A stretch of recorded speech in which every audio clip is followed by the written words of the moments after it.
this is a live session on YouTube and in September. So this session, let's see what we can discuss. There are so many topics about our living and existence, and also there are so many issues, not only individually, but also socially, economically, politically. So in general, this whole world is in a mess, chaotic, full of conflict, violence, aggression. And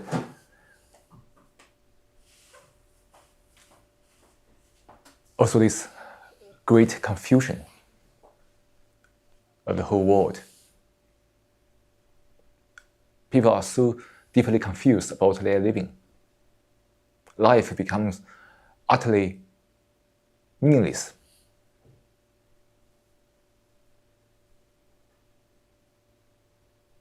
There's division.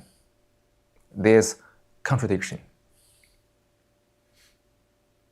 There's unbelievably great isolation. People are living like an island.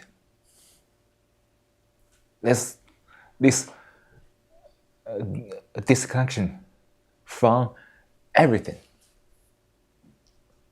So it's something very horrible, isn't it? Yeah, a very individual society that we live. Yeah, in this individual society, which is promotes and encourages this utter individualism. Our whole life, which seems to be physically safe to some extent, but the meaning has been lost. Everybody is struggling with this isolation. It's no longer some issues of a few persons. It's something very, very common across the world, the society.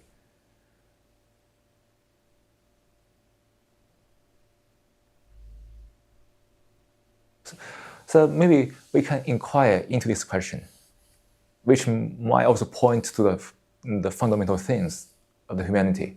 Why do we accept being an individual?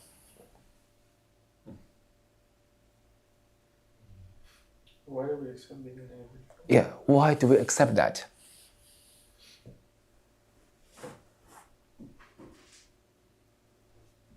We accept it, and then we develop it.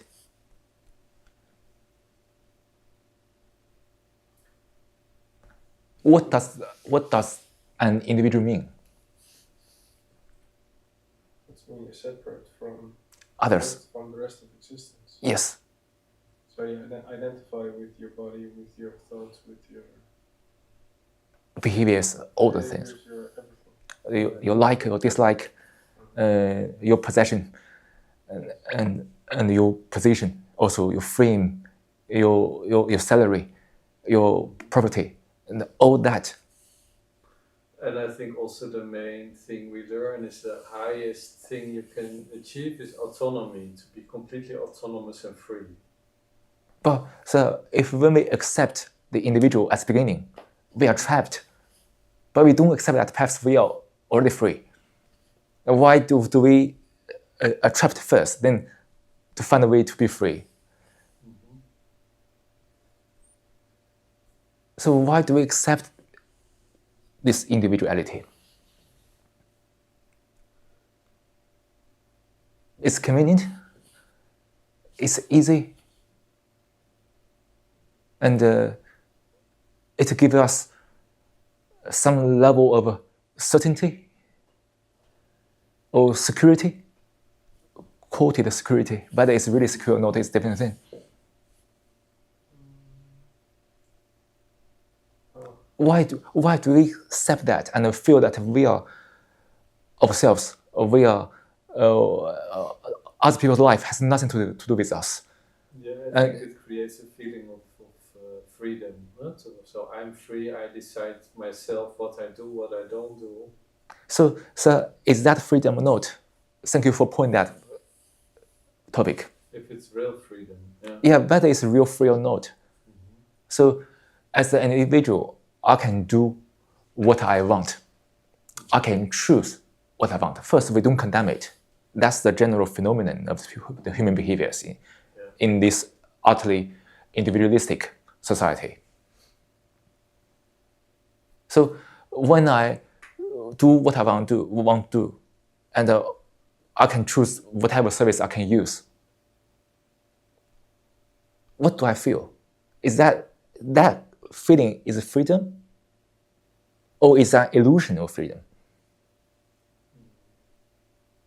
Because now as the gentleman said, that it's kind of, well, people feel a sense of freedom when being an individual. Okay, I can do what I want. I can pursue what I want. I can dislike what I dislike. So in that state, what's that feeling which has been labeled as freedom? Yeah, I think it gives pleasure, but it doesn't give purpose. So, good point. So it makes one feel pleasurable, satisfied, fulfilled. Feel, I'm respected, I'm valued. So we just label that feeling as a freedom.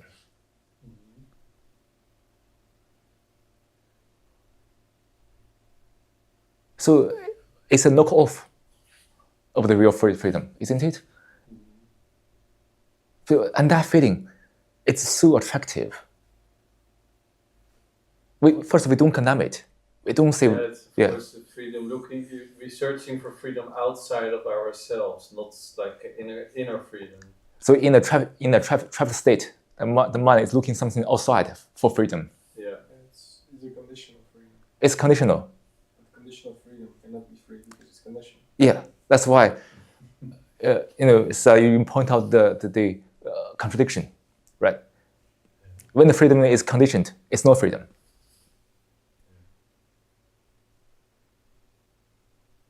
And is that because that sense of pleasure, which also means the fulfillment, satisfaction, gratification,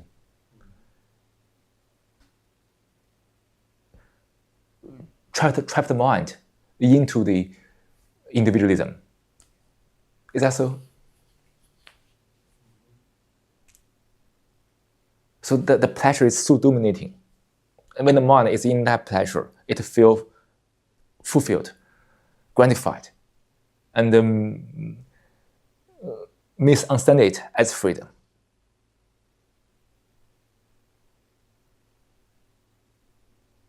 Therefore, one accepts it because the great pleasure.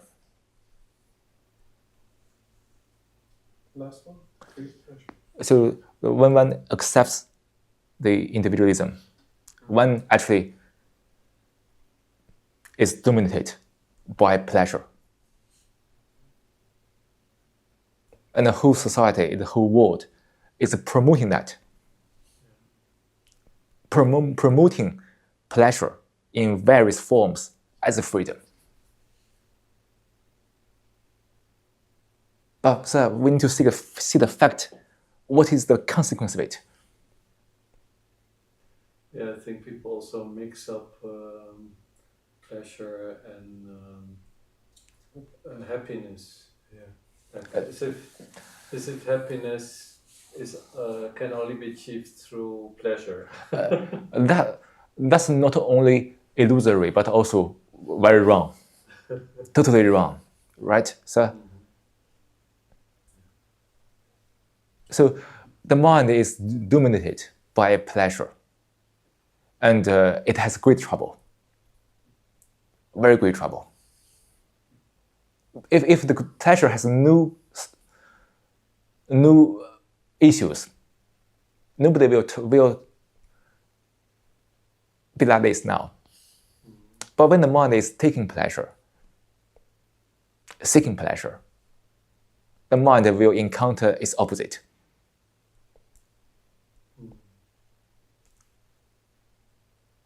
So pleasure and its opposite always go hand in hand.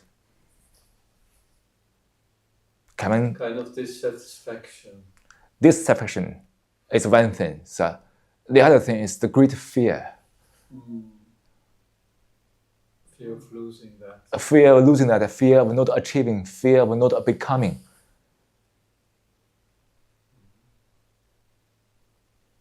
If pleasure is perfect, the world won't be like this, right? Obviously, there's consequence for pleasure seeking. First of all, we don't condemn pleasure. If we condemn it, that's very wrong, because we need to understand the whole process of this human mind. Why the mind is so into pleasure, seeking it, looking for it, doing whatever it can to achieve the so-called happiness. Then the fact is that it is always unhappy. Because I think the only purpose of pleasure is not being happy. Because it's a state of happiness, a state of acceptance, right? A state of freedom. And you're distracting yourself with pleasure. So the purpose of being in pleasure is not getting to a point where you are content, where you are peaceful. So why do we seek pleasure?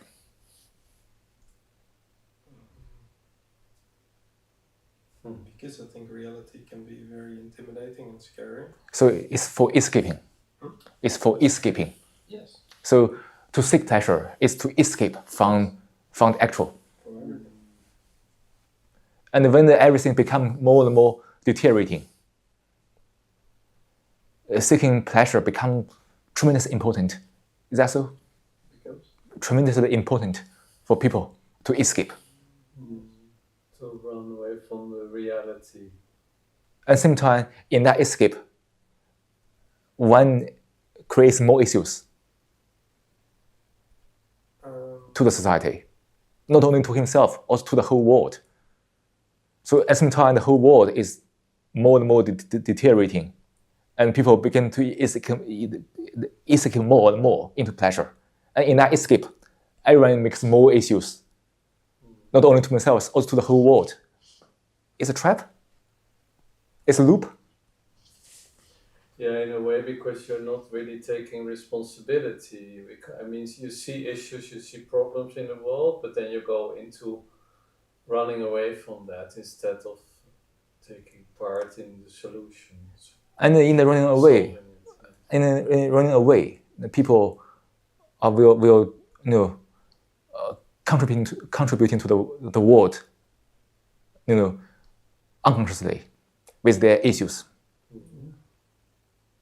I think in a state of happiness, if you want to be truly in a state of happiness, you have to be aligned with truth, aligned with authenticity.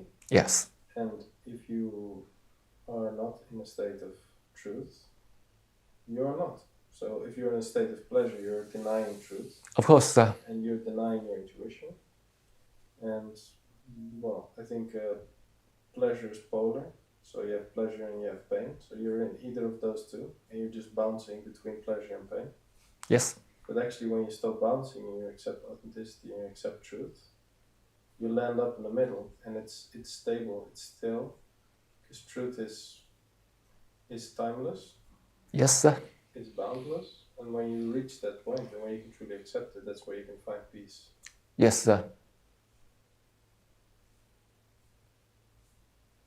But the problem is that, sir, why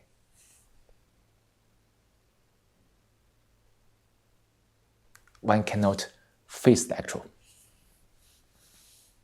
How can one break up that loop? Escaping, seeking, and at the same time creating more issues. Why? How the mind can break up that loop of irresponsibility?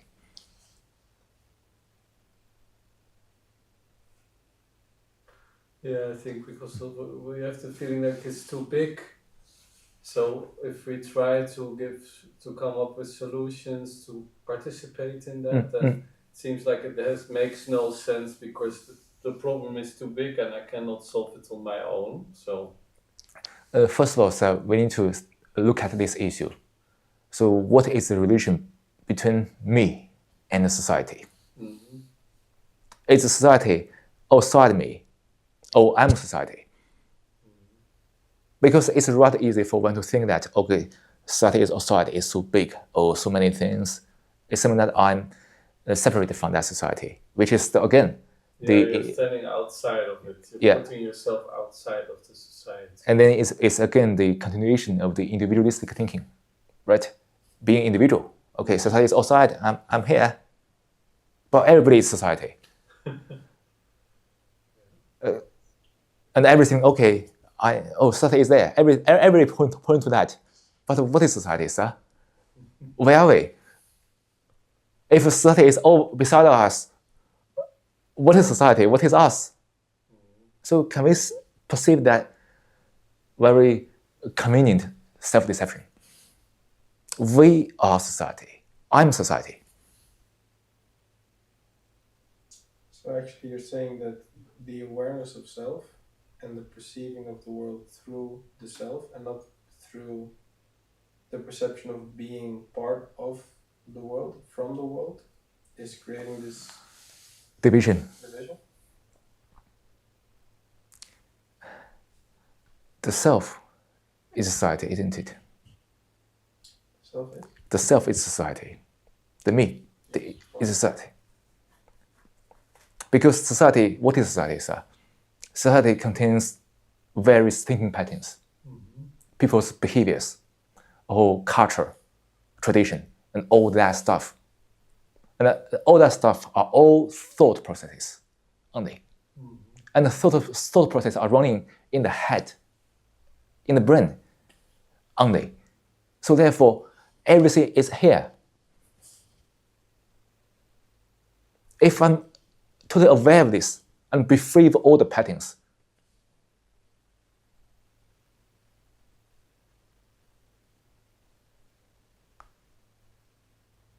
I'm outside this society. Otherwise, I'm in this society.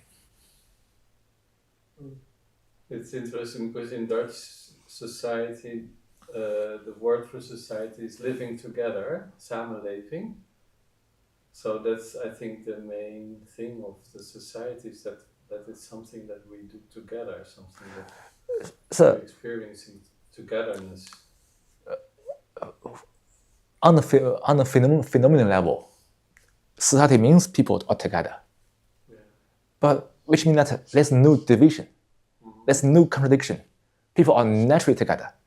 But the summon living, right, in Dutch, is actually opposing to the fact. People know, people see, people are so away from each other. Yeah. And there's great fear in the society, conflict, contradiction, all that. So it is already very contradictory to that idea of the same living, living together. So what is the factors that prevent us living together?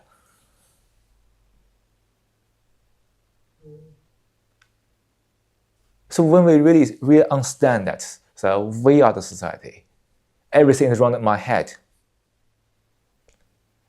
To solve all the issues of society is to change myself completely. So do you mean that it's actually a problem that we are society, that it's a program running in our brains and that we need to disconnect from society and become part with? Is that what you're trying to say? Let's go slowly. Or the other way around. Yeah. let's go slowly, sir. Yeah, because this topic is quite subtle. We need to be very careful in using the right verse to point to that. First of all, physically, we are living in this environment. But at the same time, in the people's daily life, various thoughts are dominating. The whole system from the city, from the legal system, from every corner of the living. There are all kinds of systems. They are all thoughts. And then people conform to that, meaning that people accept that system, accept that thinking patterns. And then whenever it's doing that, that can't stop, become part of the society, all society, the content of it. So it includes the Dutch language, culture, tradition, all the established. But all of that we can describe it in this way endlessly. But they are all thoughts. Thoughts create all of this. Though they can be manifested in different forms, buildings, or words, or pictures. First there's a thought, and then it's kind of realized by the society. Yes. So all those things have thoughts as a source.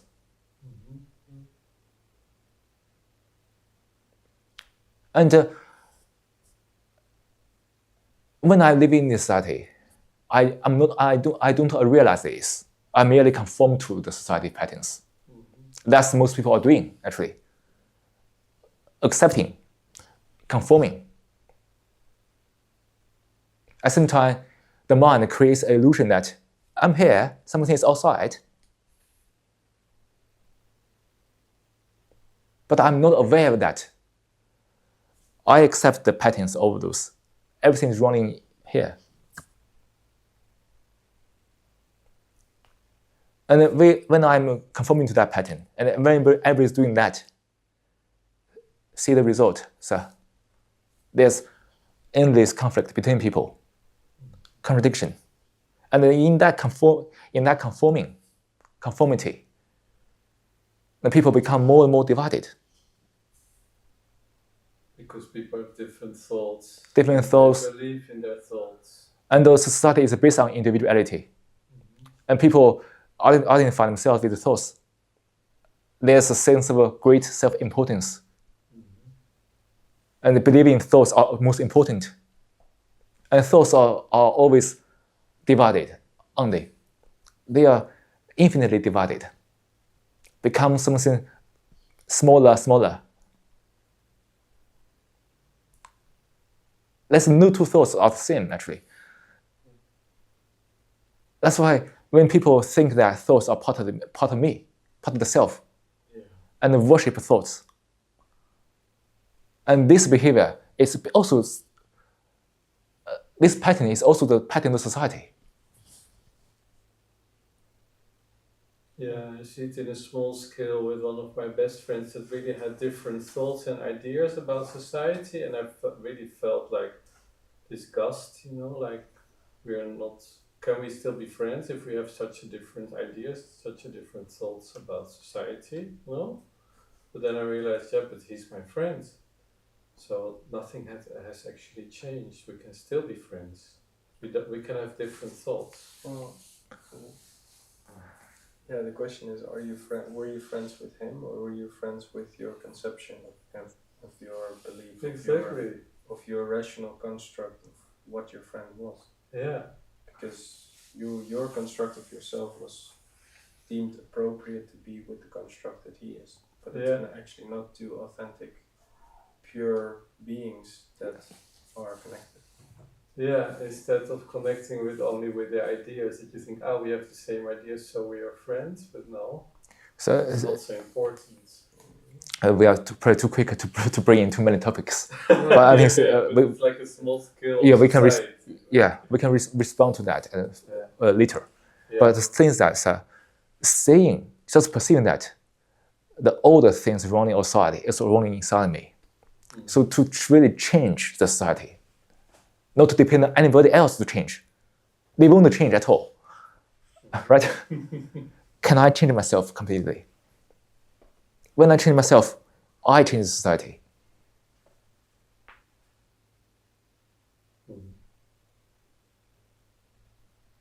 I can still physically live on this land, but my mind has mutated,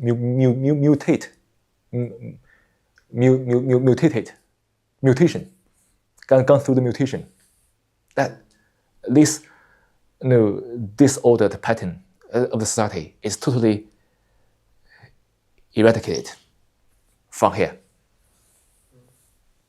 Do you think you can change yourself, or do you think you can only find yourself? So, what to find? What's the thing you want to find? You may call it self. What is that stuff?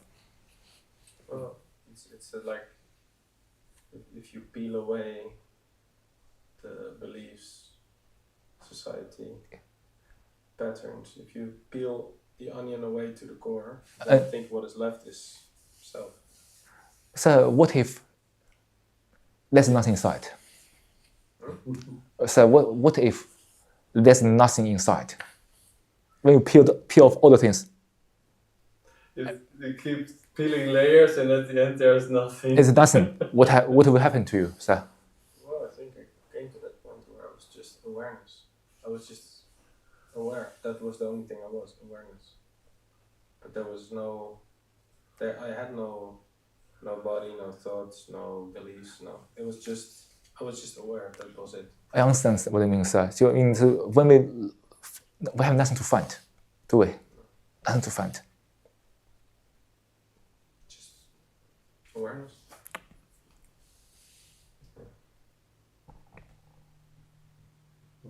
But then, how do you change yourself? Like, what do you change? So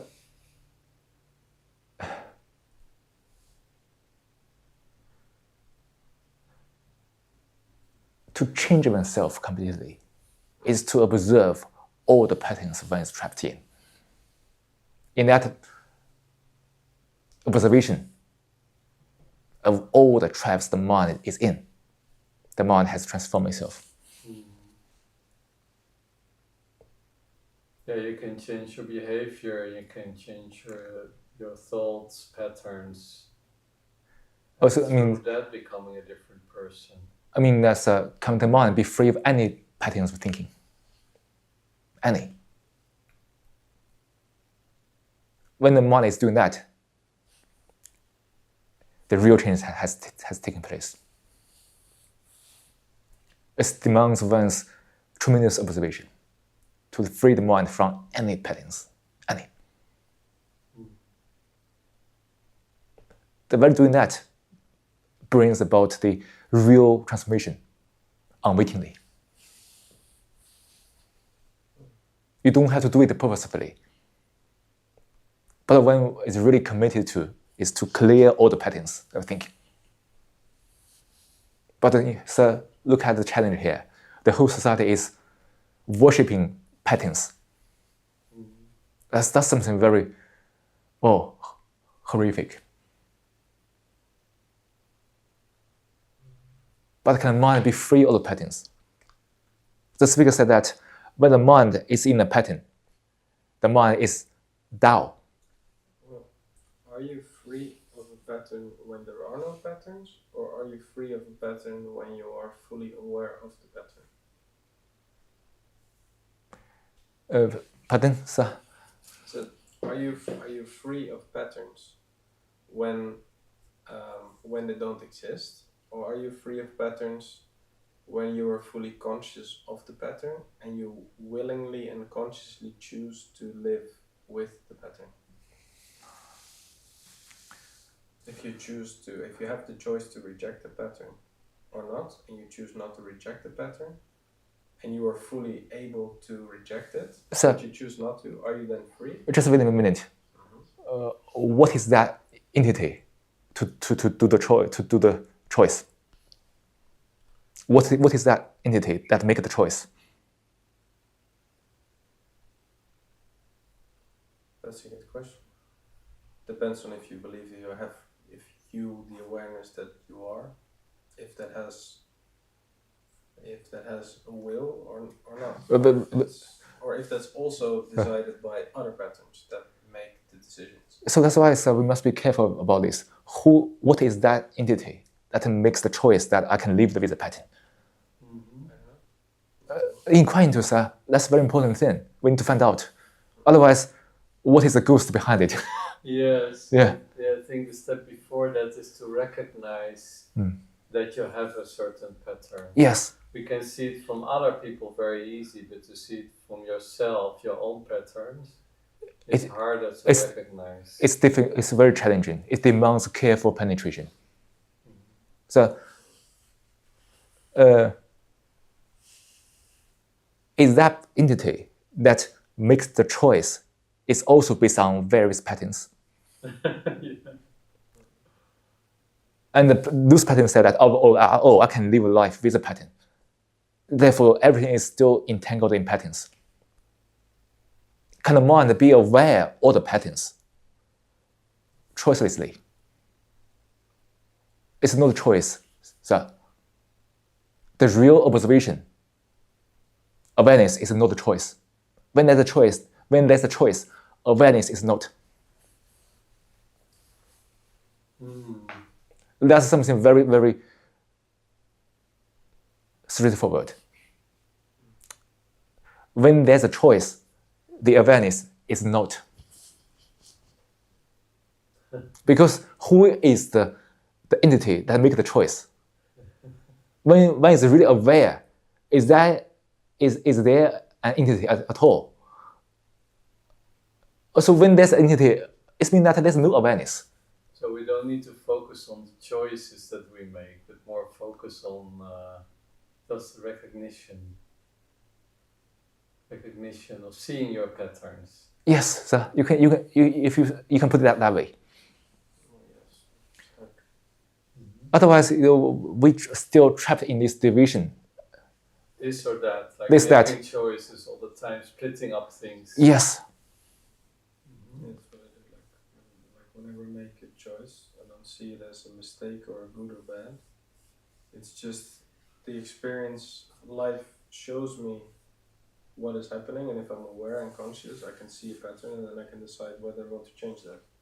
But the choice, I think, wasn't made consciously because there's a pattern that I didn't see before that led to the choice. Yeah.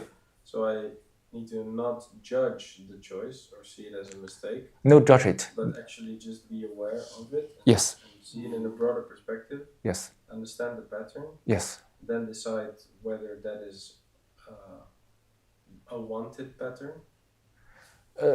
Just decide to break it open, and that's where you come in. Be careful, sir. So we tend to easily justify patterns. We think there's some good patterns we can follow or stick to. Whether there's good pattern or bad pattern, or there's only patterns. And then good bad is another division, choice.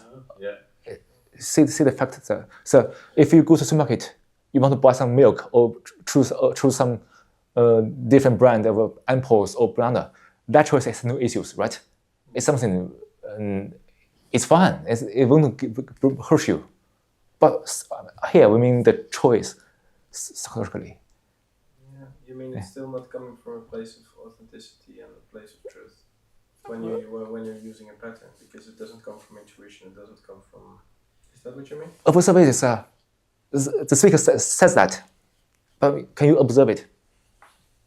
The speaker says that, but can you observe this? When there's a patterns, there's no authenticity. It's still mechanical things. True. And there's no good patterns or bad patterns, or there's no good habit or bad habits. The same problem. Can the mind be free of all patterns, free of all habits?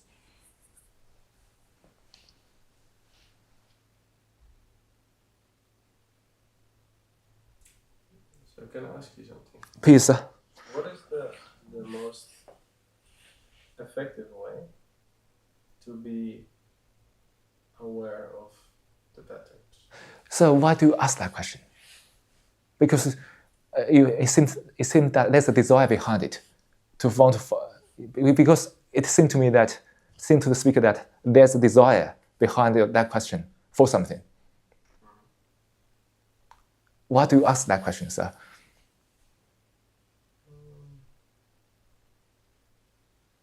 why do you want to find the quickest way or the best way or shortest way?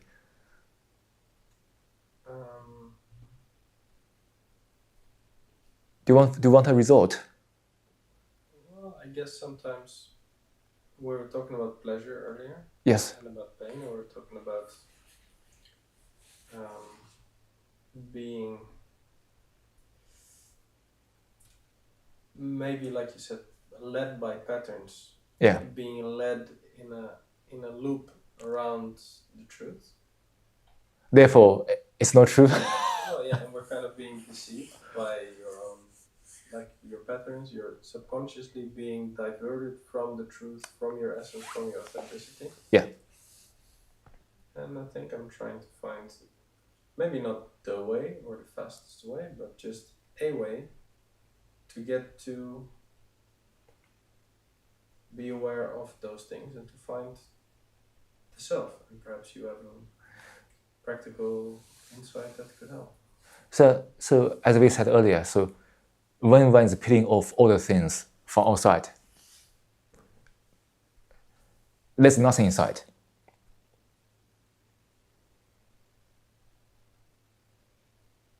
And can one be nothing?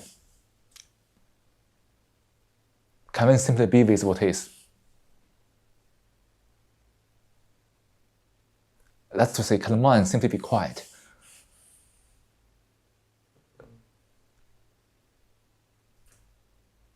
When there's a pattern, the mind can't be quiet, sir. The mind is always doing something, propelled by the patterns. But when the mind is really quiet, oh, that's a different thing. But the speaker cannot describe it. You must compound it for yourself. Because here, we use words to describe it. The words destroy it. Do you understand me? Yeah. Because words are thoughts, are images. But can the mind be silent, sir? Silence means that there's absolutely nothing. And the be is nothing.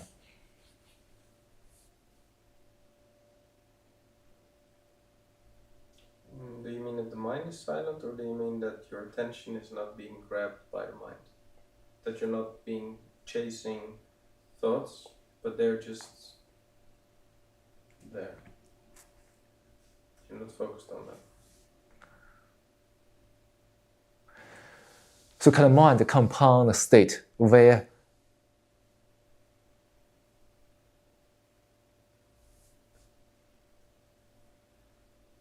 thoughts can never encroach? You mean if the mind can be in a state where thoughts cannot penetrate, where thoughts are not present? So now we are asking this, we can be more becoming dangerous.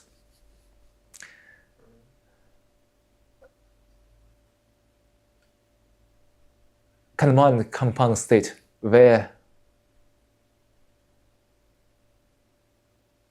thoughts are no longer relevant? I hope this can bring some intuition. Yeah.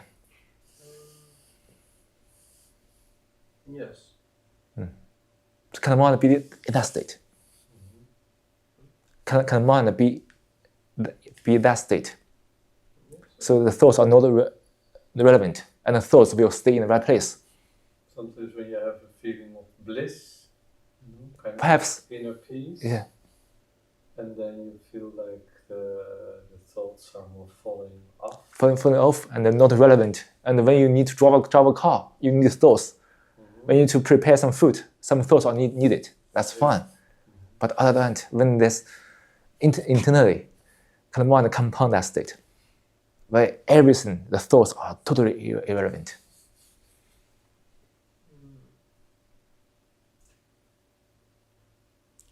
Do you mean irrelevant, or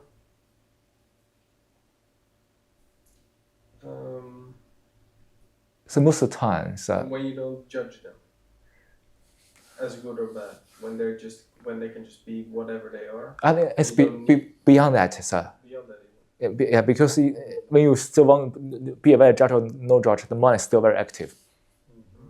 As the speaker said, it's something far beyond that.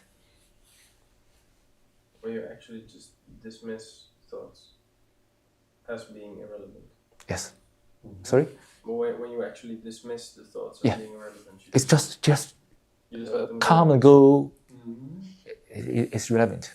Yeah. Not I dismiss it. It's just irrelevant. Not I dismiss the thoughts as irrelevant. They are just irrelevant. Otherwise, who is I? Who is me? Yeah, I find that always very difficult because the thought that thoughts are relevant is in itself a thought. That's always what. But why? So we can inquire into this a little bit. Why does one feel thoughts are relevant?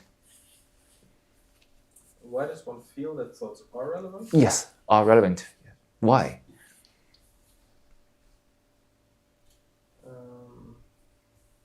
Because probably there's an expectation that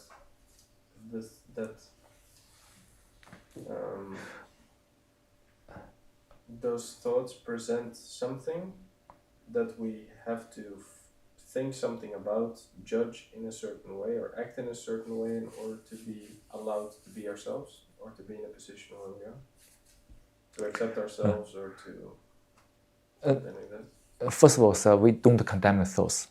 The whole society is running on thoughts, and when you are dealing with society, thoughts are inevitable. A lot of things you need to use thought to finish it. We don't condemn it. But why? The speaker asks, why does one feel thoughts are always relevant? Is that the mind thinks thoughts are very important? Yeah, I think we identify completely with our thoughts. Or we have a security in thoughts. Yeah. Okay, so the mind makes itself very important, I guess. Because we find a security in it. We try to find the stability in it. We find the pleasure in it. Yeah. So in that sense, the mind is always entangled with thoughts. So that relevance actually is a form of entanglement. Is that so? Yeah, I think of course you can, if I focus more on my senses, then I'm less focused on my thoughts. When I look at my cat, then I see that she's really much more into her senses and not so much into the thoughts, unless she's hungry, of course. Then when she's hungry, she must use some thoughts to look for food. Yeah. That's the part of the intelligence of the neuron cells. Thoughts are also our intelligence, but now we abuse it. We overuse thoughts. That's become something very horrible, sir, isn't it? Because thoughts have their purposes. They can do lots of things. But now, thoughts are dominating. Thoughts has gone too far. Taking over everything. That's it, sir. And thoughts means various patterns, mechanically. And psychologically, we also find security in thoughts. Yeah. And that's why thoughts are always relevant, which is actually entanglement. Yeah. Can I perceive the fact of the entanglement? So you mean that kind of the plant beside you is like a body, and it has thoughts and feelings and intuition and all of those things. But now, thoughts have made themselves so important that they've grown so much that now the rest is suppressed, and now the organism doesn't function anymore because there's too much emphasis on the thoughts. So you can put it that way, yes. So it is unbalanced, isn't it? Because the thoughts are taking over. It is already unbalanced. It's against the nature of the mind, the nature of the neuron cells, neuron system. Like cats won't do that. Yeah. Yeah, you see it also with teenagers that they're just busy with the iPad or whatever, busy with the thoughts, busy with the video games and everything. they forget that they have a body and they can just go play outside. Yes, yeah, that's very, That makes sense. very sad, to say that. And we're only being rationally educated. Sorry, sir? And we're only being rationally educated. We're not being taught intuition, awareness of surroundings, the body, food, nutrition, spirituality. That's not part of Education. education. No, sir, that's horrible because everything is worshipping thoughts.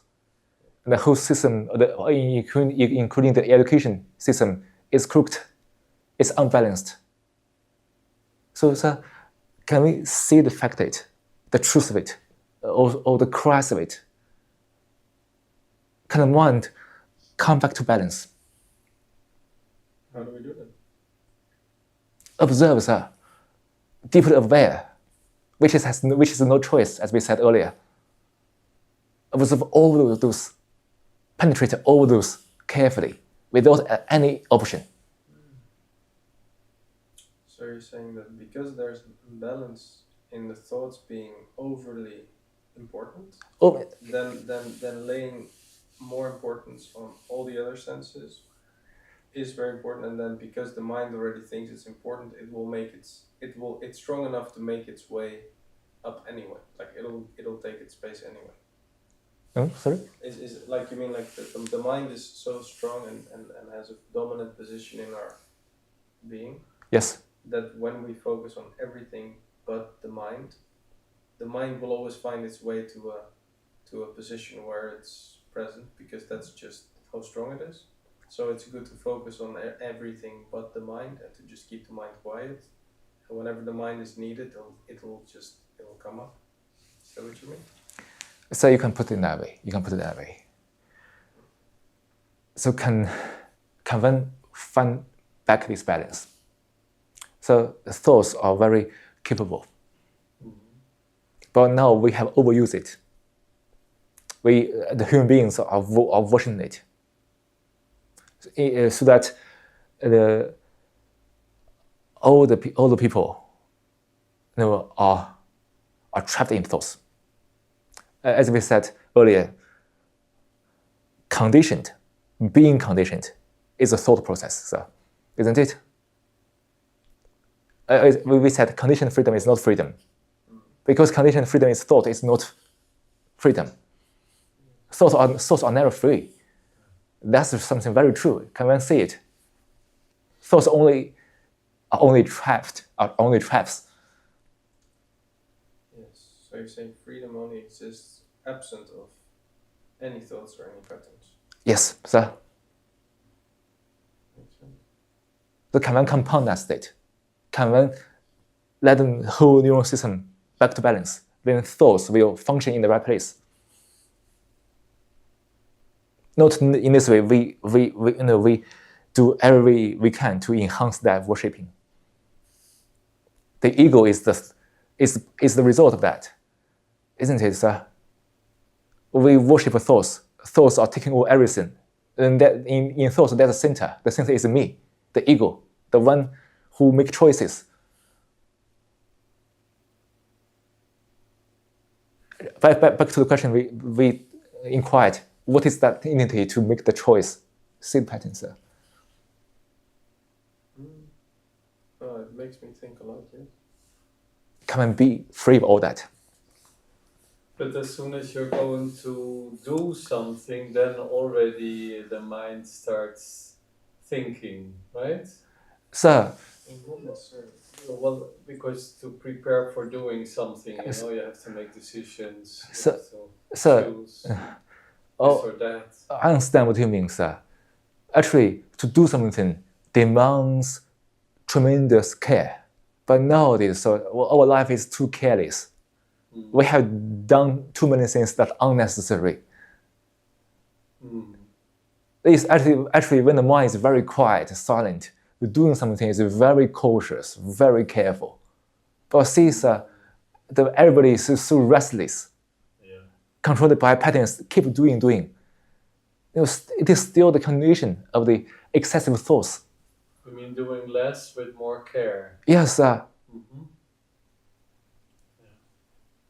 we have too many things totally unnecessary. We keep talking about reducing carbon oxide for the greenhouse, for the atmosphere, for the Earth. That's something very superficial, sir. Can one reduce the unnecessary things inside? Isn't that because we have so many things mentally to do, and then the Earth is sacrificed for that? But without dealing with the internal stuff, the mind, all the external things are very limited. Sir, please. Do you think we might be led to pleasure and distraction and pain and all of those things to escape from the reality that everything that we do or think is important is actually completely irrelevant? Could you please repeat the questions first? Do you think that all the pleasure we're seeking, Yeah. all the distraction, is because, I'll try to explain it differently, is because the ego is trying to escape Yes. the realization that it is actually irrelevant, and the ego wants to be relevant, so it's trying to walk in loops to make it seem like the ego is important. Yes. Because if you would see the truth, you would realize that the ego is playing a game with you and it's actually completely irrelevant. Yes. It's just trying to fight for survival, kind of. The ego. Sir, I think you said it. You said it. That's also another very big issue. We inquire is that the ego is free. Is freed. The ego is afraid of ending. The ego is afraid of death. But so in that survival mode, that's something made up by thoughts. It's not a real survival mode, isn't it? Because the ego wants to survive. But actually, the ego must die. And the ego wants to survive, which brings about various patterns, continue various patterns with the desire to escape, to cling to something, to grasp something. And all those continue the patterns. But the ego must die. And that death has its beauty. So can one live a life, die to the ego? You mean die? That the ego must die to let go of patterns? Free of all the patterns. Therefore, the ego dies. Perhaps that's the real meaning of death. When there's no ego, no one is afraid of death. Do you think you have to die before you actually start living? Sorry, sir? Do you think the ego has to die to actually experience life? Of course, sir. That's something absolutely necessary. Because the ego is in abstraction.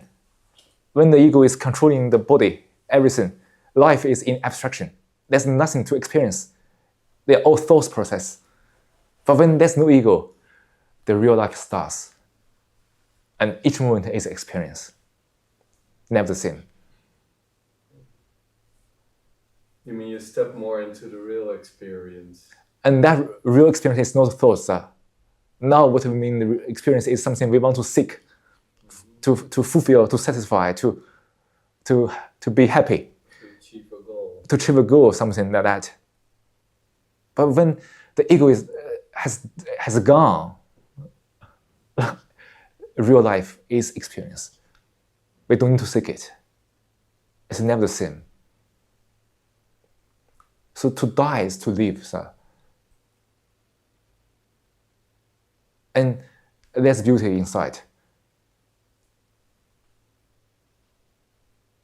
And die to the ego is beyond your imagination. You can't imagine it unless you really do it. Because when you imagine now, it's still your thought processes. And that thought will mislead you, will misguide you. Because the ego only exists in the field of the known, but a life without ego is unknown.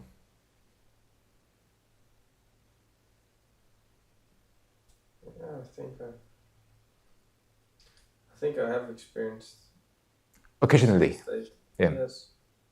But can the mind be able to compound it? No, you cannot describe it. No, of course not. You can only. I can feel it and I can see it, but I can't describe it. Of course not.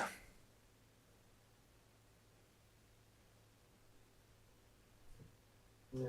No, you cannot describe it. It's more a state of being. It's beyond the verse. Yeah, and any verse will only destroy it. Yeah. Yeah. So can one be aware of all the patterns, be free of all that? It means that one must stand alone, depend on nobody, and deny all authorities. To live life without any authority, not only the superficial ones, but also deeply there's no psychological authority. Though, like the policemen, the hospitals have their places to function in the society, but psychologically, there's no authority whatsoever.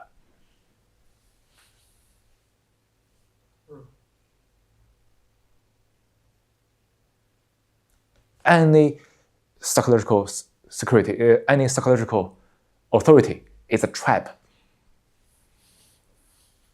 Do you think there's a way to collaborate or cooperate with people without being,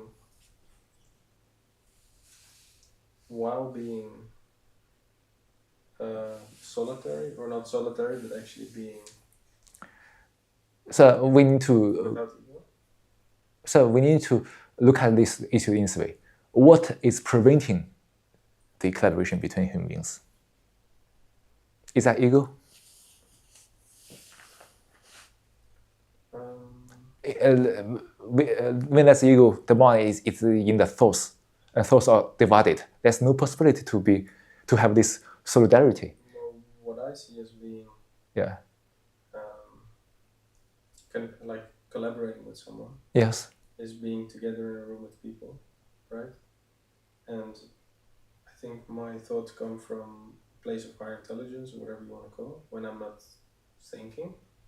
And whenever I'm with different people, then we have three different parts of, like three receptors of intelligence.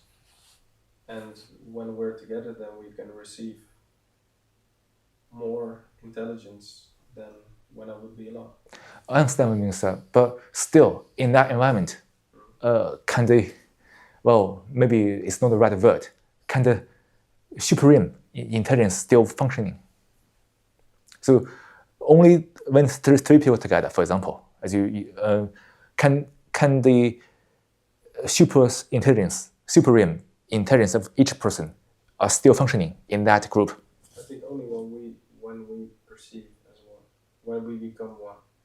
When we're divided, it's not possible then, it's right? not possible. You have to be in the same state of connectedness to everything. Perceive the same thing, see the same thing, without being distorted by thoughts. You have to be energetically connected. So what does it mean? What prevents that connection? The ego? Partially. I think to great part, yes. Or identifying as an individual. The same thing. The individual, the ego thing is the same thing, right, sir? Yes. So as long as we can put aside all the thoughts, all the patterns, we all see the same thing as human beings. Is that so? But as long as there are patterns, the ego is functioning there. We all see different things. We only argue. We can align ourselves with some thoughts together to pretend that we are in a group. No, that's hypocrisy, right? But I think as soon as you start doing something, then also the patterns, they start. So that's why it demands tremendous care It's not easy to do things, but now we make things too easy to do. Too much doing. Yes, and the too much doing is also perpetuates the individualism. People are doing that for fulfillment, for their own pleasure.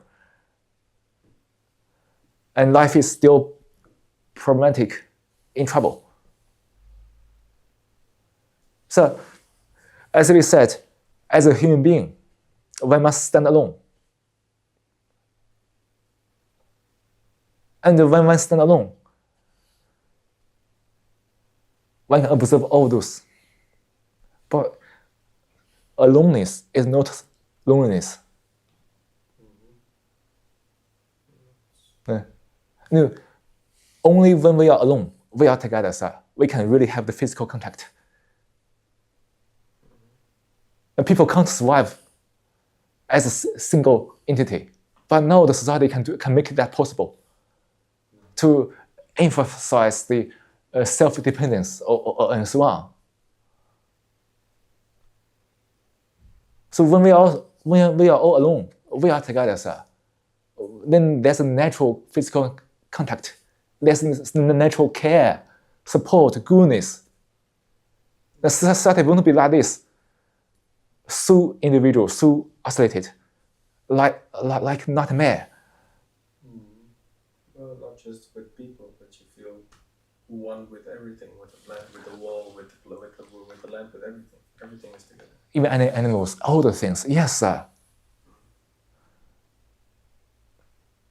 So see the outside the world is so totally against the truth. Denying truth, humanity, goodness. It becomes more and more deteriorating. See the horror, sir. See the truth of it. So how do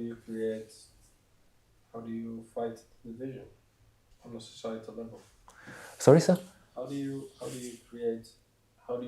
fight the division or create oneness on a societal level? Sorry. Be the true one first. Be the true. Be authentic. Regardless of any situation, be authentic. What does being authentic mean to you? Free of any patterns. Free of any decencies. So just being connected to divine intelligence. Yes. That is authentic. Yes.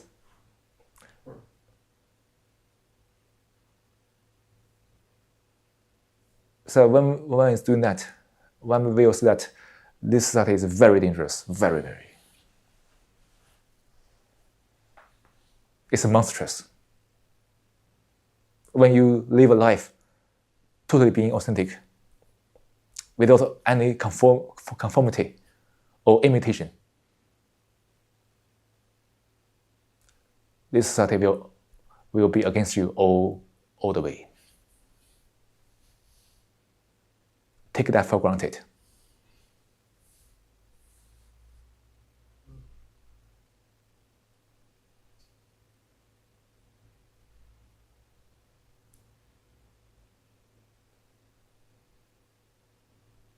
But that's the way to really change society. So be a light to yourself. That's the light.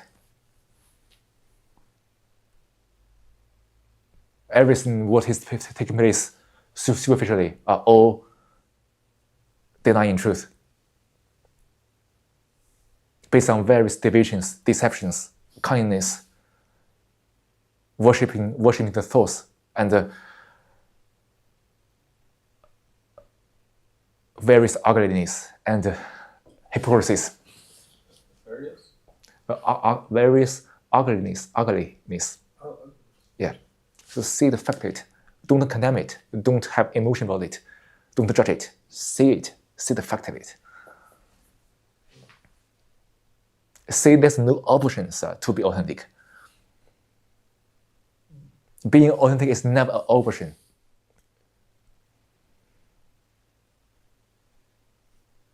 In this individual society, everybody's mind the individual is trapped in patterns, and everybody is doing their way to drag one into their patterns.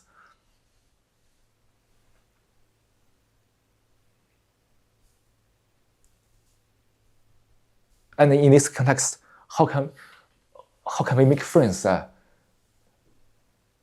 mean, we also stimulate each other to create even more patterns. Yes. Well, first of all, in this situation, we are deeply isolated.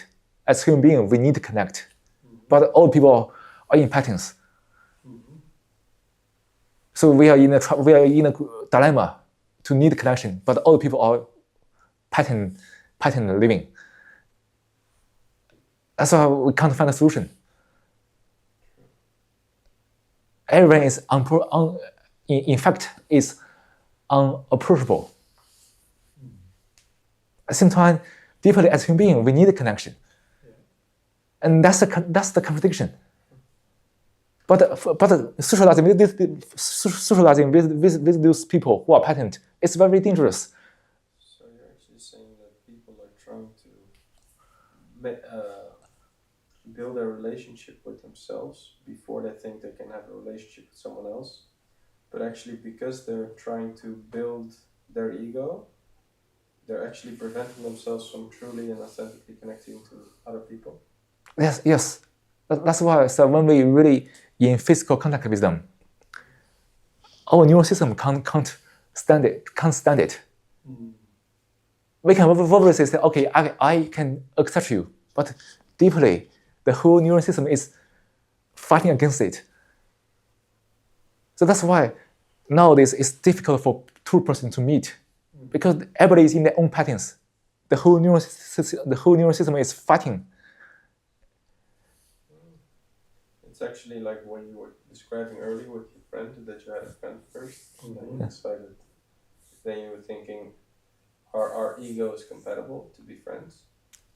But actually, then the question arises, have you ever met your friend? That's the issue, sir. So that's why we need to see all the issues behind it, all the deeper level facts of it. When everybody is becoming so individualistic, trapped by the ego patterns, it is naturally unapproachable.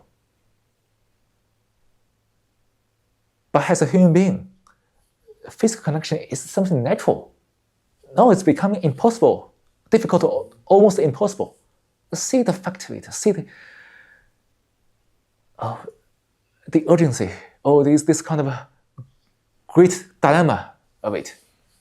We need also connection. We are animals that live in groups originally, right? Yes.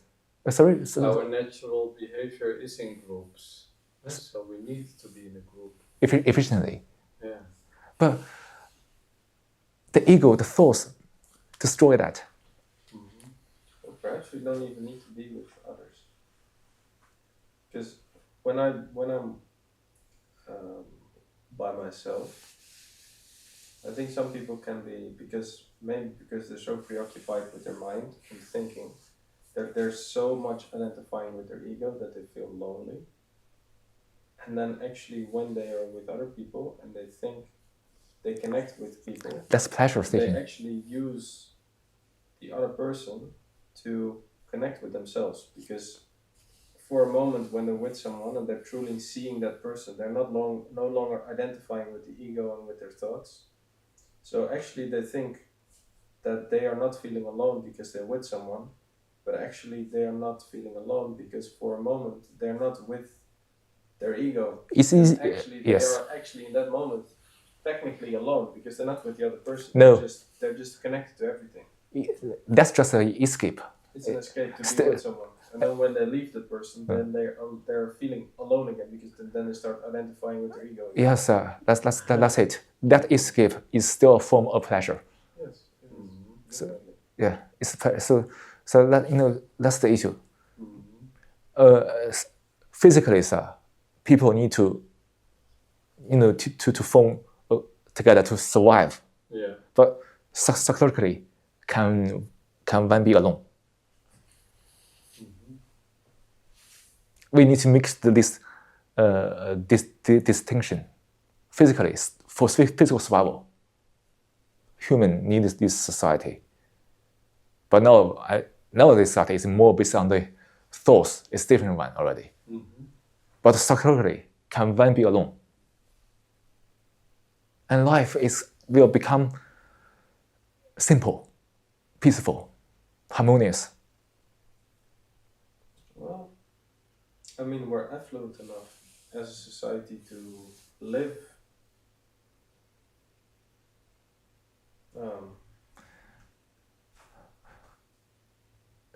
in peace, but we choose not to. So that's the issue. When we become very affluent, we think we can live peace, but we never deal with the ego stuff. Yeah. That's why it become another side of the disaster. When we still hunger, we survive, and our ego is also functioning there. You see, in the past there are so many killings, wars. Nowadays still there actually, but now we seem to be affluent. We can pay a lot of things. But the ego is never die. Do you think the ego grows because people because, like, for example, when you have a lot of physical exercise, or when you have a lot of physical activity, or have to overcome challenges, you're interacting with the world a lot, so you're engaged with your senses, with your intuition, with the body.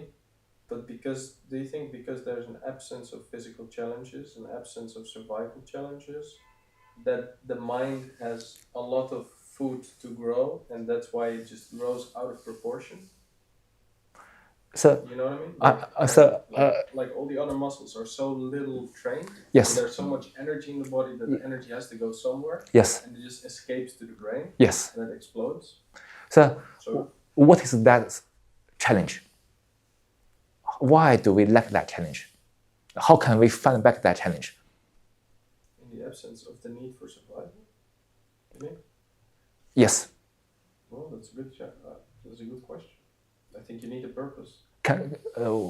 So what do you mean by purpose? What kind of purpose do you mean here? Well, I mean, if you have to struggle for survival, then survival is the main purpose, because you want to survive. So that's very simple. So please finish your verse. Yeah, but then, like, in the absence of the need for survival, then actually the biggest challenge comes. What then are you going to do? Because survival is already a given. So then you have to find something else that's a very strong desire, that's not related to something that's the biggest desire in you, which is survival. But so then what's the second biggest thing? Then And then probably after survival, people are starting to seek sexual activity, because then the second biggest desire to survival is reproduction. So let's carefully examine these theories, like the biggest survival and the second biggest survival stuff. Yeah. So just putting aside what you said for a while, we can look at this issue in this way. So what make one survive, or what make one consider surviving? What make one consider surviving?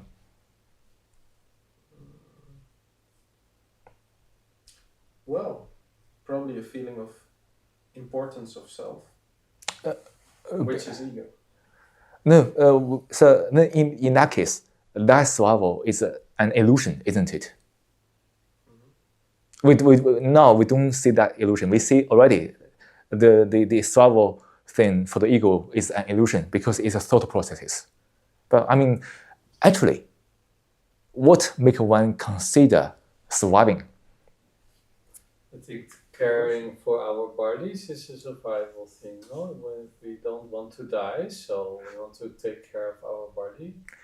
Yes, we take care of our body in order to survive. And then why do we want to survive? So maybe the speaker can say in this way. So when one perceives the great danger, So the mind will naturally consider surviving. Yeah. Why? So don't ask why. Isn't that so? It's kind of a biological thing. Yeah, it's biological response. It's a fact. It's a biological mechanism. Yeah. It's there. It's written. Mm-hmm. So don't ask why. Isn't so? So when one really perceives the great danger, the real danger, this survival instinct, which is not an illusion. Every organism has a survival instinct. Yes. Yes. So you mean that the authentic self wants to survive, and therefore we try to survive? Don't use. I understand what you mean, but don't say that because the authentic self can easily become ego. Yeah. I know what you mean, but that expression is a trap. Yeah. I was very purposely asking this question because, of course, the ego wants to survive. Yeah. But does the authentic self also have a survival? Like, is the truth that you feel, is it also pointed towards making you survive for some reason? Sir, pardon, please. Like the ego wants you to survive. Yes. And there's also something called truth and authenticity. Something called truth. Like truth and authenticity. Yeah. Does truth and authenticity have an inclination to survive? Or is that biological, or is that like, what is it? So when there's a biological things, when there's this biological mechanism for survival, isn't that truth? Yeah, but if I look at my grandmother, for example, before she was dying, she was like really her true self. She was just sitting there and just wondering about her, being surprised about everything, without any judgment, like almost no thoughts, she was just there. And it seems like she was completely accepting that life will end. There was no need to survive anymore. Yeah, maybe you I don't know. Maybe if you maybe accepting death is part of the ego dying. So just back to the question Sure. First, and then so because you tell your grandmother, right? Yes. So when the physical death is there, it's there. Mm-hmm. It's no longer something you can avoid. Exactly. So that's why it's not a danger we mean here. Yeah, that was not a danger for her. It was not a fear. It was just there, and she could feel like it's coming close. Yes. Now the death is coming. Yes. And she was kind of completely surrender also. Yes. But for speaker, when he mentioned the danger is something one can deal with. Mm-hmm. Right? Yeah. So what is your question? Just I forgot the thing. Okay. What the question was. Yeah, let's continue, sir. So, when one perceives the danger, the mind naturally considers surviving. To fight against the danger. Yeah, and then this is the whole biological mechanism. Mm-hmm.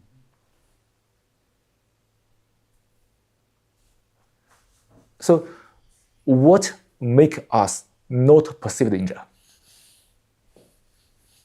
Therefore, we no longer consider surviving. That's why the mind has drifted off to some the pleasures, the ego things, all the nonsense.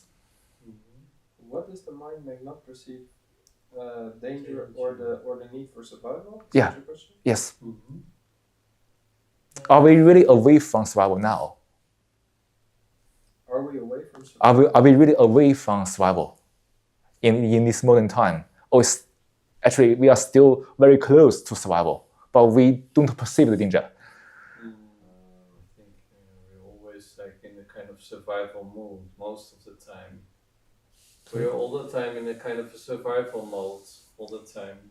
We're all the time kind of fighting against possible danger, even small dangers. Yes, but now we lose that sensitivity, sir. We trap in the ego. The ego has his own the so-called survival mode, which is an illusion, as we said. But what makes the mind not capable of perceiving the real danger? Therefore, it can no longer really survive. And everything becomes more and more conditioned. And the mind has drifted into various dreamy ideas, nonsenses, the egocentric, pleasurable things, all that. Well, I was just thinking, like, most people that are distracted from the truth, they indulge in pleasure, and usually that pleasure does not prolong their life. It harms the health. People smoking, eating too much.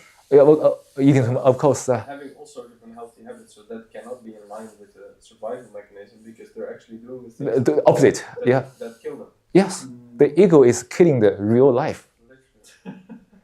Not literally, sir. Actually, isn't it? Yes, Yeah. It's actually crazy. So actually the ego has like the opposite effect of a survival mechanism. But the ego wants to survive. You see the contradiction here. Yes. So the ego wants to survive, but it kills the body in the process. Yes, that's it, sir. So That's crazy. So can one perceive? It kills the planet. And even kills the planet. Of course, kill all the animals. Yeah. So what can we perceive the danger now? Wow, that's crazy. So actually, the ego and the body and the universe and everything it's like they're both fighting for survival. Either the body dies first or the ego dies first. No, we see the illusion that we see the ego is surviving, which is an illusory process.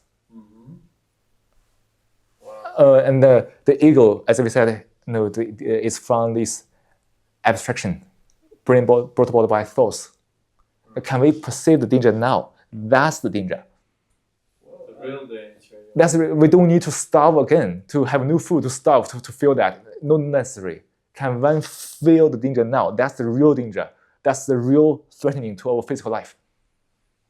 Well, I always felt like that heaven or something can be achieved on earth by being fully conscious and being like connected with everything. That's heaven.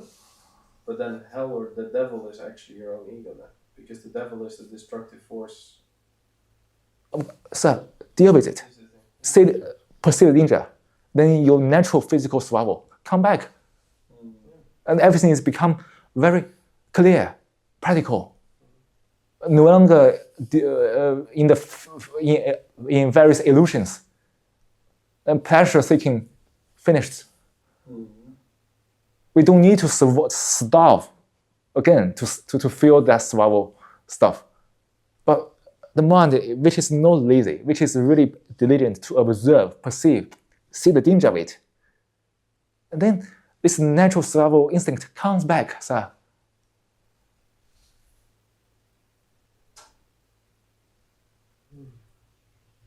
Yeah, but there is the survival as a human being as a whole, or your individual survival. So when you are dealing with your ego, you are no longer individual. You are representing humanity. You are human beings. Well, the thing is, there's no individual survival, because if you believe that everything is one, then you and your body and your life is like a leaf on a tree. Yeah. You are the leaf that will die, but you are serving the tree. So as I said again, when one is clear about this, physically we need to be together as human beings. But now the ego is disintegrating that. Everybody is in competition with each other. Everybody becomes so unapproachable. Yeah. But physically, we do need to connect to solve the issue of the living. Yeah. But never let the ego overtake us. Never let the ego take over us.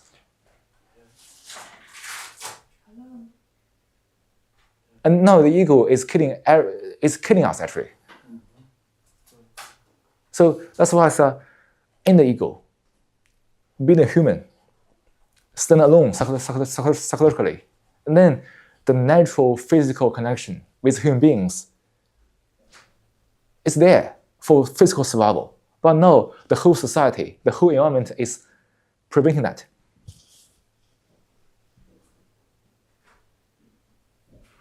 The whole society is imposing the idea of individuality on you. That's the danger. Yes. So they're breaking any identification you have with anything around you. Yes. To make you completely isolated in your own existence, in your own world, in your own ego. But you mean the society, right? Oh yeah. Yes, that's a great isolation, disastrous, isn't it? Oh yes. That's danger. That's the real danger. And so the real danger is never away from us. It's always there, abiding. I was surrounded by very happy people last week that were like the complete opposite. So I was in Africa last week, and it's a very stark contrast with. Oh, of course. Yes, at least in South Africa, in other societies. No, like West Africa. West African. Like a port. Yeah, people at least the whole society has not been so away from the humanity. But now this society is merely a mental construct, totally denying everything. Oh. And very good that you just go to a different place to have a look, to have this, to feel this contrast. Very stark view. Very eye-opening, of course. So, can we perceive that danger all the time? And then life becomes very urgent.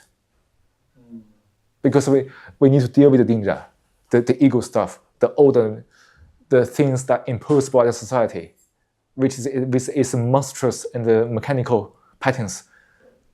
It's a crazy thought that the thing you identify with the self doesn't actually value your life. It doesn't value you. So my ego doesn't care about my health. No, sir. My ego cares about itself. It's a fulfillment. It's a pleasure. Fulfillment, but it doesn't actually care about my survival. So No. actually, the me, the authentic me, is being attacked by the ego. So the ego is actually like a parasite. Everything. Trying to destroy me. Of course, sir. Or wanting to fulfill pleasure at the expense of my self. Yes, sir. So that's why. That's very interesting. How can one end that, the ego stuff? How can one end that? End the ego. Well, that's a good question. Observe, sir. Observe. The observer means what? There's no observer. It's only observe. There's only awareness without any choice, but there's no entity who is aware. Because that if there would be an observer, that observer would still be the ego thing. Yes, that's it. So when you kill the ego, you just kill the observer. And so like the first step is to become the observer, and then if you want to get rid of that, then you just get rid of the observer altogether, and then you just observe. Observe. And it's not I observe, it's the whole neuron system with its sensitivity to perceive directly. So which means... using all your senses. That's right, sir. Which means what? Attention. Full attention. And then, but the ego will still be, like the thoughts will still be there. Right? Oh, sir, of course, sir. When there's no ego, thoughts will function in the right place. So actually you will, but then, yeah. So, but when the ego is there, thoughts become very twisted, contrived. Are you yourself aware of thoughts and ego? Like the distinction between those two? So for example, when you want to do something and you have thoughts that arise, right? Sometimes I feel, usually when I have thoughts that come from like divine something, it's usually images in my head or a feeling, or I'll have an image and there's an associated feeling, which I know is a feeling of love or a feeling of connection. And I know that's then a divine sign that I need to do that. And when I then do that, it usually leads to exactly what I envisioned it was going to be. But then you also have just thoughts, no? Yes. How do you distinguish thoughts from ego? So perhaps, when you ask this question, the question itself is a trap.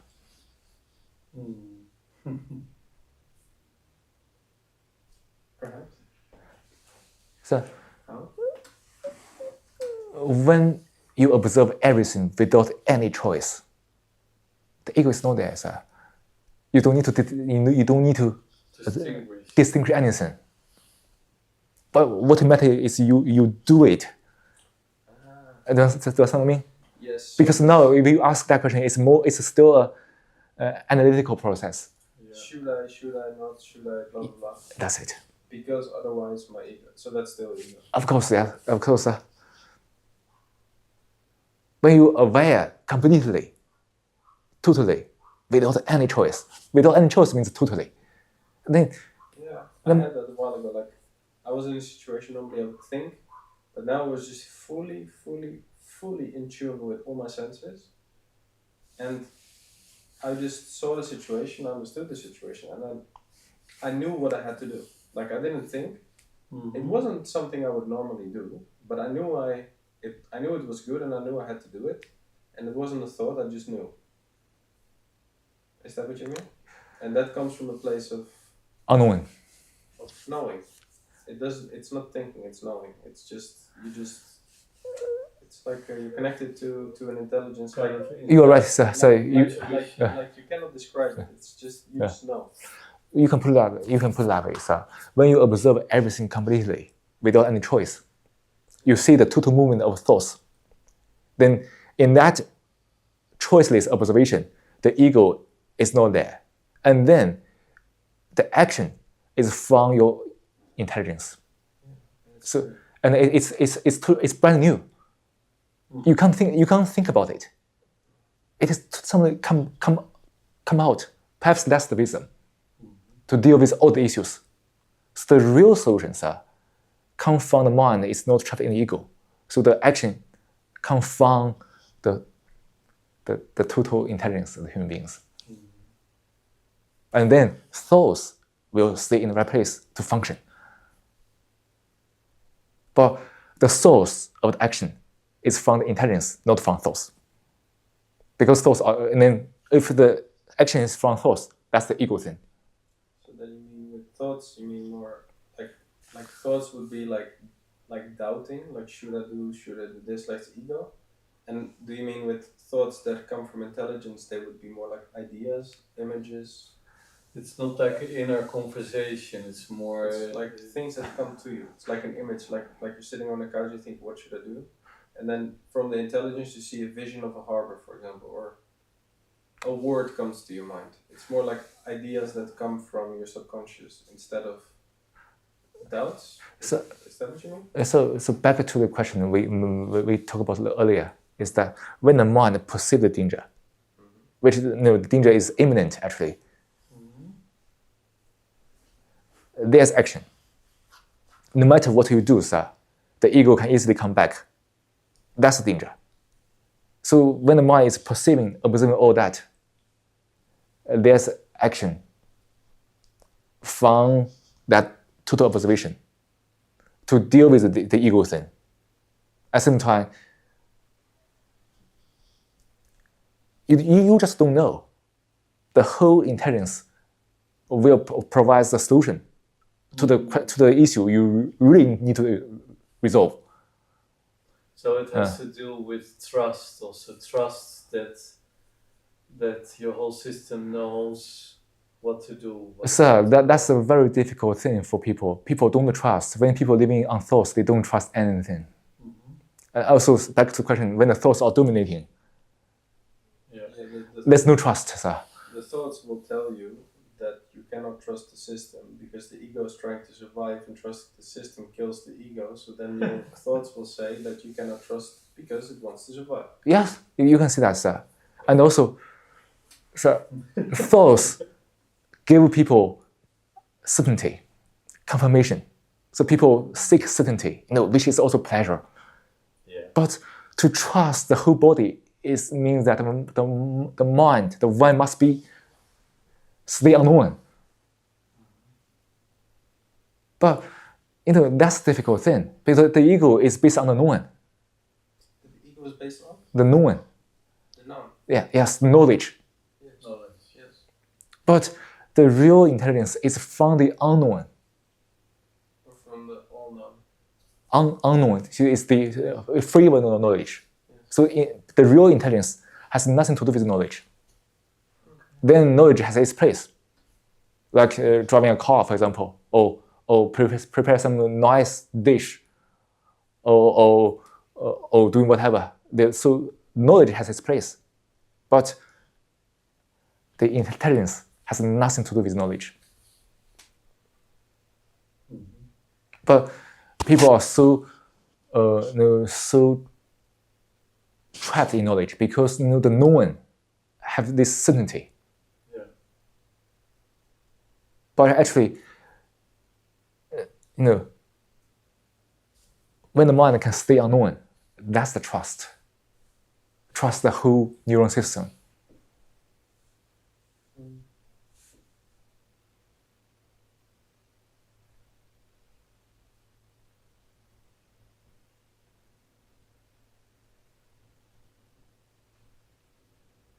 Without trust, we can have various contract law, agreement, meaningless. It has a superficial functional purpose, but deeply, it's nonsense. Mm-hmm. Because the people have no trust, everything becomes crooked. And now, because the ego is so deep-seated, everyone is so cunning, changeable. Even you signing a contract, meaningless. You say, sir, we know the industrial society is quite common. So, the activity of thought is also part of the neuron system, right? Of course, sir, madam, yes. But it must be influenced and acted upon by intelligence.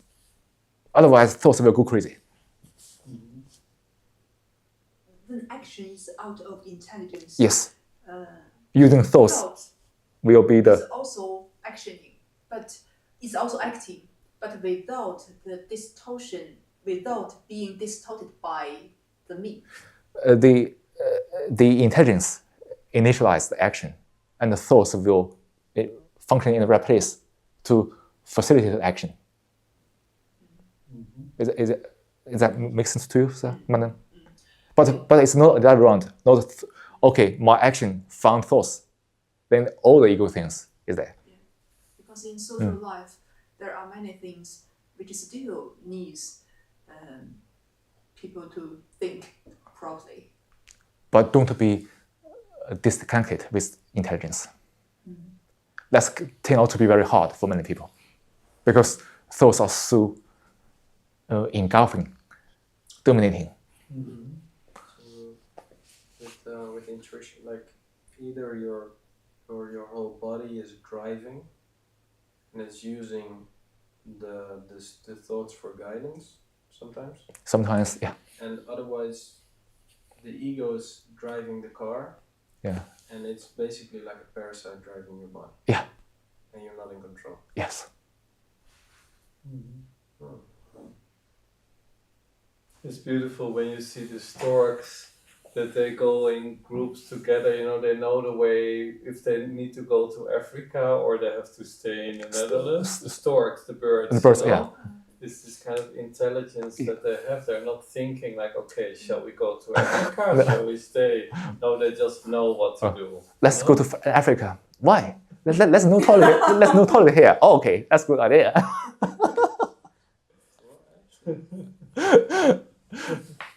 It's not that they discuss with each other; they just know what's best. And it's spontaneous. Yeah, it's spontaneous. Let's no discussion. It's even not knowing. It's a kind of intelligence. Yes. Within the group. Yes, and that's kind of spontaneity. It's in the unknown. Not people stay here in the chair to argue this dispute. For what? And there is togetherness. Also, Together is something natural. It's also spontaneous. Not this now. As we said, in the dilemma we have had in the society. Being together is something natural when there's no ego. I experienced this quite a lot actually, but I never really understood like the thing with the birds. So like beginning of the year I was in South Africa and I was driving around and I knew I was going to meet someone, but I didn't know who or where. So I was driving around for like 20 minutes on my motorbike past restaurants. And then when I was driving past one restaurant, I felt like a potential energy, like you cannot describe it. It's like a state of heightened energy. And I knew I had to walk in there. I didn't think of it, I just know. When I drive past the place, I know there is a potential reality in there at that moment. Like there's something that could happen if I go there. You know what I mean? And then when I went there, I met a very interesting guy. But I knew I was going to meet him before I was there. You knew? I knew it was going to happen before it happened, and I have that every day almost. Like going to the train, having a bag in my hand hurting a lot, and just realizing from a sense of truth that this is the challenge that I envisioned that I wanted to have, and that I either give in or I don't. And then I go to the train, and then at exactly the moment I put my foot, and I know that it's going to ring, and it's like clockwork. It's exactly at that moment, you know. Yeah. So and it's like I didn't think it. It's just you just know. You know, and maybe I can translate what you said in this way: the only thing you know is that you don't know. That's why you know everything. The only thing you know. The only thing you know is you don't know. That's why you know the mind can perceive everything. Because I think the speaker thinks that we both mean the same thing. Yeah. Because you are aware the things at that moment, each moment. Yeah, I'm letting myself be guided by something that Yes. knows everything, but I don't understand. But I just. Exactly. But it tells me what I need to do in Yes. order to get where I need to go. Yeah, but you don't need to understand exactly. No. And I realize that I'm connected to literally that my body can perceive everything. It's connected to everything. It knows Yes. everything. It's all knowing. Yes, it's unknowing. It's all knowing. It knows everything. Yes. I just need to listen. Need to learn to listen to it, or learn what it's like. What it's trying to tell me. What should I do? Yes, sir. Trial and error, I guess. Try what? Trial and error. Like Yeah. try and fail and try again. Okay, well this is not it. What are you actually trying to say? It's like trying to understand the subtle hints that my intuition is trying to give me, like the guidance, if you would say that. Yes. What is the significance of that to you? I'm trying to understand. So I'm being guided in some way by some higher intelligence that wants me to go somewhere. But then if the ego is the only thing that gives my life purpose and that gives it meaning, then what am I being guided to? So who is that guider? What did that guide you? Well, I mean, I don't know who or what. I know that whatever force is guiding me knows things that I don't know rationally. No. But I don't know. All I know is that the things I'm being guided towards, Yeah. when I follow it, is either leading towards me being more conscious and being more aware, or I'm being led to people that are unaware, that are divided, let's say, and I meet them to make them more part of more connected. So it's like the more maybe that's actually already the answer to my question. Maybe the ego wants to separate, and then whenever I follow that voice inside me, that's all-knowing, that the only thing that voice is doing is to unite me with everything and to unite everyone else that's divided with the being. Maybe if everybody listens to that voice, the only thing that being wants is to be reunited and to end the division and to integrate again into one. Maybe it's like a spiritual fight of the ego trying to divide and destroy, and this inner voice in people trying to do the exact opposite, which is to include everybody, to heal everybody, and to be one. And to survive as a being of everything. To survive what, sir? To maybe the bigger survival, the survival of the being. Yeah, so like this entity that is guiding me, which might be part of me, or I'm part of it, I'm part of the total being.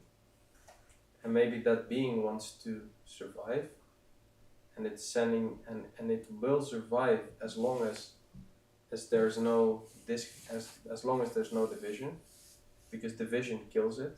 And essentially, like the ego wants to, I don't know if you can say the ego wants to destroy the being. So if I make people more whole and less disconnected from everything, that would be in the interest of the force guiding me. Does that make sense? So what kind of force to guide you to do what? You mean that whatever I'm describing is not a force? Or that whatever is guiding me is not a force? The speaker merely questions it or doubts it. Well, it's a good question.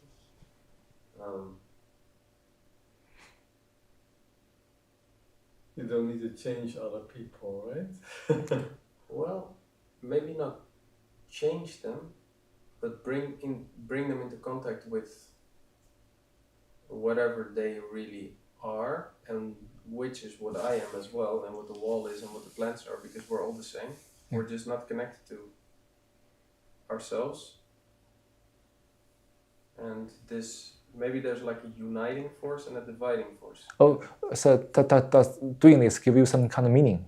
Meaningfulness. So does doing this supporting them in their process. Well, that's the thing. What I don't understand. What is the meaning of everything? So if this divine guidance is guiding me to make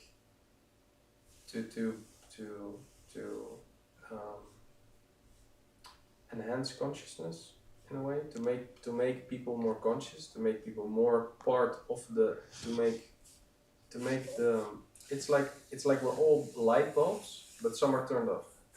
And this thing wants all the light bulbs to be turned on and for everything to be one. So, but then what's the purpose? I don't know. So let's look at this a little bit further. So maybe the speaker can present it in this way. So from worse to bad to better, it won't arrive at goodness.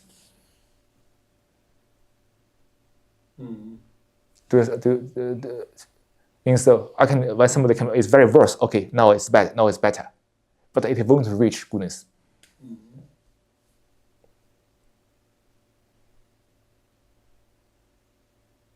Okay, I can make it more. It's just less worse. Less bad.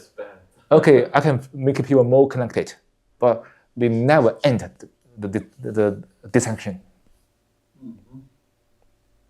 So the self-trapping, the isolation, the distinction is there. I can make this situation a little better, improved, which is also quite common in this society. Oh, something is better. But it never reached the goodness. So we just look at it. So it does not mean that we deny your work. It's not that. But we see, when we say something is more connected, something is better, the mind is trapped in the measurement. Yeah. And that measurement, compare this and that. And that brings both sense of pleasure. Yes, and that's also achievement. Yes, sir. Yeah. So the ego is trying to say, whatever you're doing, whatever this divine, whatever is guiding you to, has to make me important. Yeah. And therefore, whatever it's doing has a purpose. Yes. Because I want it to have a purpose, because I want to have the satisfaction of doing the right thing, of being important, of blah, blah, blah. And the measurement is important to give you the feedback. Oh, something is better. Yeah. The whole society is based on various measurements. See, the marketing, all the things, the same kind of stuff. Mm-hmm. Yeah. But the goodness has no opposite. Connection is not more or less. When there's a connection, it's connected. Not more ego, less ego. It's only free of ego or ego. Yes. In our in the egocentric thinking, there's a black and white. There's various divisions, but the truth is absolute. So actually, you're saying there's no beginning, there's no end, there's no good, there's no bad. When there's just forces you can actually. There's just a choice. no choice. Well, there's no choice, but you have ego and you have no ego. So the real challenge is that can one perceive the danger of the ego? Indeed. Can one perceive the danger of the ego? Yeah. And end the ego. Yeah. And in that doing so, the mind is always in a survival mode, naturally, healthily, fully alert, sensitive. It's actually crazy because even the things that you think about, like I need to eat healthy, you do from a perspective of if I don't do that, I'm failing, which is not, you would think you would do that for survival because it's good for your body, but actually it's the ego telling you have to do that, otherwise you won't be whatever good person or you won't be. But that actually doesn't come from an authentic feeling of what you need, which is not actually sustaining your life. It's actually feeding the ego. Yes, sir. Actually, when the mind is not trapped by ego, what to eat is something very natural. You don't need even to think about a lot. Right, just grab some fruit or whatever. And also, the mind becomes very sensitive. It won't eat very strong food. Or it even don't like any petty, subtle taste. It just enjoy a natural state of food. Mm-hmm. Sure. Yeah. And when the body needs something, it just tend to have this natural tendency for some specific food. Mm-hmm. So of course, use your thoughts a little bit more to make sure you have more nutrition is also fun, but totally is guided by the intelligence. Yeah. It's even like when I'm sometimes in a restaurant now, right, and you see someone eating a hamburger or something, I'm like thinking like, why on earth would you even eat that? Like it's just it makes no sense anymore. Like when I eat in the morning, for example, it's just my body will tell me what I need. So I didn't think I was going to eat yogurt with berries, but my body just told me that was what it needed, and I ate it, and I felt more alive instead of more. Usually when you eat afterwards, your consciousness goes down a little bit because your body starts digesting. But actually when my body was asking for food, that when I ate it, I actually felt more alive and more aware after I ate it instead of less. So my intuition was guiding me towards something that was actually sustaining instead of suppressing or satisfying or gratifying. So that makes sense. So this natural hunger guides people, okay, I need to eat some food. Now the energy is low because the whole body can feel it. But so we also see that nowadays the diet, the food, and is also part of the egocentric consciousness. Various types of food and all the stuff, make a lot of choices, and it's too much. And in different places, in different countries, people eat different food because their consciousness has different content about the food. But putting all aside, can mind be guided by the intelligence to eat naturally, healthily? That's something naturally one can do, not to control the body to do that. Then it becomes the ego things. Now in the culture, in the whole Western world, the health eating is also a big marketing term. We don't say it's wrong, but it's just still the thoughts are dominating that and manipulating for more money, creating all kinds of concepts. Like superfood. And so on, yeah. Sorry to interrupt. Maybe we could have a rest. Or continue. I think at least have a rest. It's already 2 hours. Yes, at 4 o'clock I have to go. Yeah. If you would like to stay, you can stay for a while. I just suggest a rest. Okay, let's take a rest first. That was very good. Not to judge good or bad, but it was I understand what you mean. Very Yes. inspiring. It was very inspiring. Profound, yes. As well, yeah. And then, Very inspiring talk. and also, you are really willing to listen. That's also very splendid. Most people don't want to listen. They are not serious about these topics.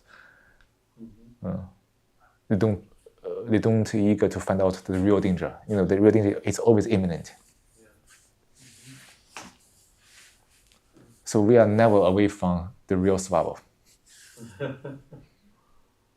Yeah, normally we only go to these kind of things to develop certain skills or something, or knowledge. Huh?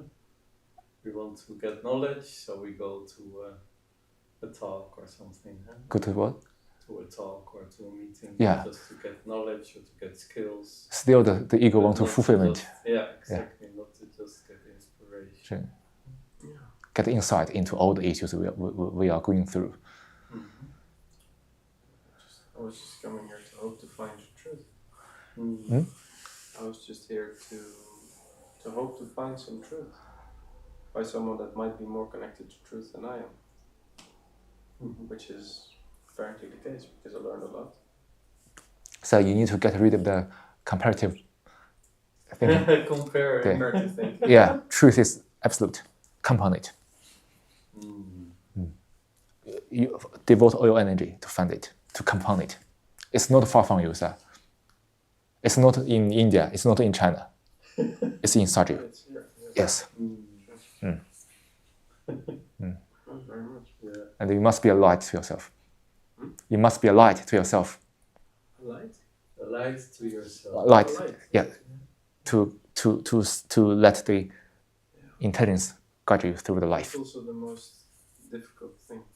Sometimes you're in a situation and you have people that are very, like, you just feel the dark energy trying to penetrate your light. Yeah. You're coming in somewhere and you feel like you're being you're attacked by ego, and you have to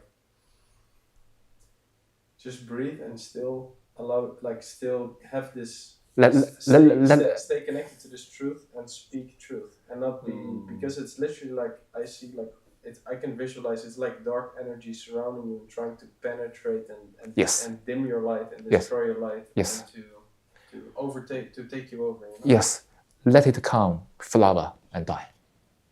Let it what? Let it come, flower, die.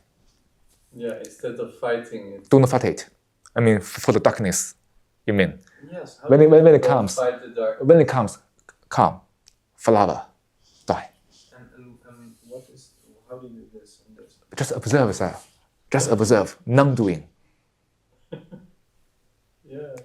Trust your body, trust the intelligence. As we said today, trust. That's important. You don't need to. Well, that's actually what I was doing. Yeah. Probably. I was actually just I was being unmoved, unfazed by this energy when it didn't control me, and it didn't engulf me. That's why my life was still intact. Maybe only one. Yeah. Wow. So when something you feel something is wrong, be with that. Do nothing. Just observe. Let it come. Flower. Go. Thank you.